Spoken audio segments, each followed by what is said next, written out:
Dando continuidade aqui à explicação sobre o filo dos anelídeos. Essa aqui é a parte 2, tá? Essa parte 2 aqui eu vou explicar mais sobre a reprodução dos anelídeos, tá? Destaquei mais as minhocas e falar um pouquinho sobre a classificação deles, tá? As três classes que existem dentro desse filo. Então, gente, falando um pouquinho sobre a reprodução dos anelídeos, tá? As sanguessugas e as minhocas, elas são hermafroditas, tá? São monóicas. Tem os dois, a parte masculina e a parte feminina no mesmo indivíduo, tá? Diferente dos geólicos, onde tem o macho e tem a fêmea. Mas por mais que elas sejam hermafroditas, elas não conseguem realizar a autofecundação, não conseguem se autofecundar, tá? E sim elas realizam a fecundação cruzada, em que ambos os indivíduos vão ser fecundados ali, tá? Então esse é o processo de reprodução nas sanguessugas e nas minhocas. Eu vou falar um pouquinho aqui para vocês como que ele funciona, tá? Vou destacar aqui o exemplo das minhocas, mas é bem parecido com o das sanguessugas também, tá?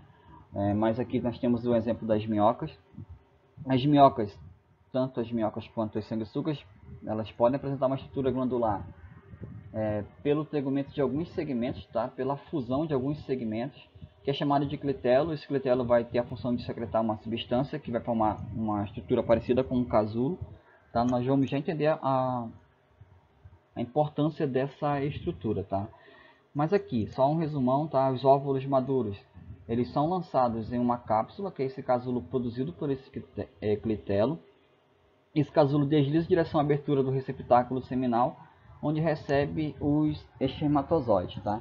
Então, o que é isso aqui, tá? Aqui na figurinha ficou um pouco pequena, mas dá pra gente entender. Aqui está acontecendo, primeiramente, antes do clitelo secretar a substância que vai formar o casulo, tá? Ele vai, primeiramente, as minhocas primeiramente vão realizar a cópula, tá? E nessa cópula aqui, ambas vão trocar espermatozoides. Aqui acontece, nesse primeiro momento, a troca de espermatozoide. Essa minhoca aqui, ela vai liberar espermatozoide no receptáculo seminal, tá? Ou na espermateca dessa minhoca, tá? Então aqui vai ficar armazenado os espermatozoides do parceiro dela, tá? A gente não pode estar falando que é ela ou que é ele, mas aqui vai ficar do seu parceiro, vou determinar dessa forma, tá? E a mesma coisa acontece com a outra minhoca, tá? Então essa minhoca vai distribuir aqui o seu espermatozoide para o seu parceiro e vai ficar aqui armazenado.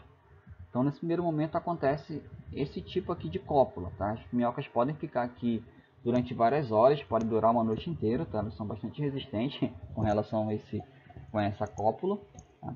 E depois elas se afastam, tá? Elas desfazem essa cópula, tá? Elas se afastam. E o que vai acontecer em seguida? Aí o clitelo, depois de algumas horas, o clitelo começa a produzir, secretar uma substância que vai formar o casulo, tá? Aí esse casulo ele é formado e fica em torno do corpo da minhoca. Imagine aí, tá? Essa figurinha aqui. Então tem uma estrutura em torno do corpo da minhoca. Lembra muito um anel, tá? Isso aqui é bastante resistente, tá, gente? Não é tão flexível assim, então ele é bem resistente. O que acontece em seguida? A minhoca ela começa a se contorcer, andando, se movimentando para trás, tá? Para que esse casulo ele deslize para a região anterior da cabeça, como eu falei aqui, tá? Como está escrito aqui. Esse casulo ele vai deslizar em direção à abertura do receptáculo seminal, onde estão os espermatozoides, que fica na região anterior, tá? Ou seja, na cabeça. Então o que vai acontecer? Ela vai se movimentar para trás e esse casulo ele vai deslizar para frente. Primeiramente ele vai passar pela parte feminina, tá? Dessa minhoca, a gente chama de gonóporo feminino, essa estrutura aqui, essa abertura. Então esse gonóporo feminino ele vai liberar os óvulos dentro, olha só, os óvulos dentro do casulo. Aí a minhoca continua se contorcendo, tá? Movimento para trás. O casulo desliza mais um pouquinho e chega naquela região onde ficaram armazenados os espermatozoides do parceiro. Lembra lá? Quando aconteceu na cópula? Então esse espermatozoide do parceiro ele vai ser liberado agora dentro desse casulo, onde estão os óvulos já. Tá? Então dessa forma que as minhocas vão se reproduzir, tá? Dessa forma que acontece aí a fecundação cruzada. Então está acontecendo nessa minhoca e acontece na outra também, tá? Os dois processos. Por isso que ambas são aí fecundadas. Então, continuando aqui, acontece a fecundação. Daqui tem agora tem o espermatozoide, tem os óvulos dentro desse casulo e acontece a fecundação externa, tá, gente? Porque aqui o óvulo encontra o espermatozoide fora do corpo do indivíduo, tá? Então a fecundação ela vai ser considerada externa. Como eu falei, a fecundação ela acontece num casulo, então ela é considerada externa, tá? Dos ovos se desenvolvem, os ovos vão se desenvolver no casulo e o casulo é depositado em uma terra de preferência úmida, tá? Onde tenha bastante água, bastante umidade, para que esses indivíduos possam se desenvolver. Tá? Da eclosão dos ovos saem indivíduos jovens iguais aos adultos, então isso aqui caracteriza um desenvolvimento direto, tá? Eles não passam por fase de metamorfose, tá legal? Eles não se transformam, então já nasce uma miniatura de um adulto. Tudo bem? Então isso aí acontece, a fecundação é dessa forma que acontece a reprodução sexuada e a reprodução nas minhocas e nos sanguessugas também. Observe aqui a setinha, o sentido que a minhoca está se movendo, tá? E com isso o casulo vai se soltando aqui e vai ficar no ambiente. Aí a minhoca vai embora e deixa aqui, tá? Um casulo aqui com os ovos para eclodirem, tá bem? Nos poliquetos, os sexos são separados, tá? Então aqui eles vão ser dioicos, tem o macho e tem a fêmea. E o desenvolvimento vai ser indireto, porque eles vão passar por um estágio larval, vai produzir uma larva ciliada. Aí depois ele vai se transformando para chegar na fase adulta. Tá? Nos poliquetos também, eles apresentam uma reprodução assexuada, tá, gente? Por brotamento. Então aqui nossa figurinha demonstra bem a reprodução assexuada por brotamento. Reparem que tem uma parte do corpo desse poliqueto em que ele começa a produzir vários brotos, tá? Então isso aqui ele vai se desprender, tá? Vai se soltar aqui e vai liberar novos indivíduos aqui no ambiente por reprodução assexuada por brotamento. Tá? Então isso aí é dessa forma que funciona a reprodução nos anelídeos, de maneira bem simplificada para vocês, tá legal?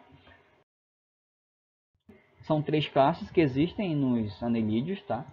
Primeiramente falando dos poliquetos, são predominantemente marinhos, vivem nos oceanos e apresentam a maior diversidade de espécies entre os anelídeos, tá? Observem aqui as formas dos poliquetos.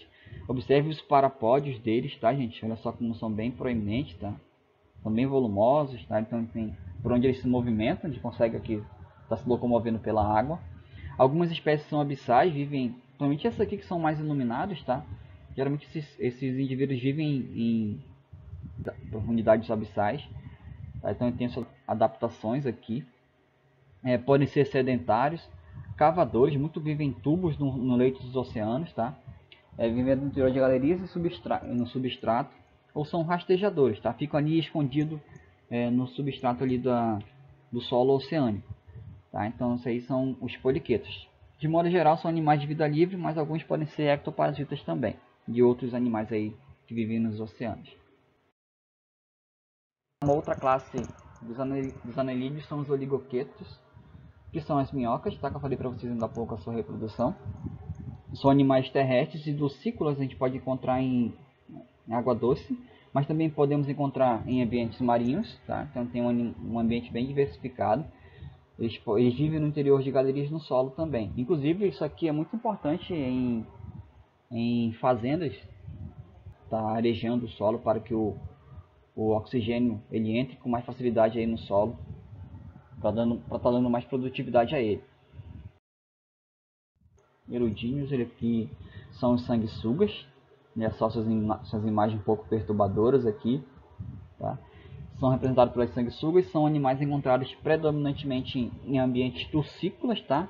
Em rios, tá? Água doce. São desprovidos de cerdas e parapódios, eles não têm isso, tá? Eles vão se locomover com as ventosas.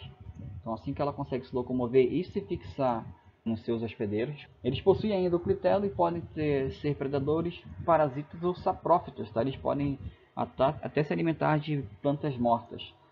Tá? Então os sanguessugas têm esses hábitos alimentares aí também. Tá bem, gente? Então isso aí são algumas informações que eu coloquei aqui, bem resumido mesmo, das classes dos anelídeos. Tá? Só é lembrar dos poliquetos, dos oligoquetos e dos iruidinhos, tá?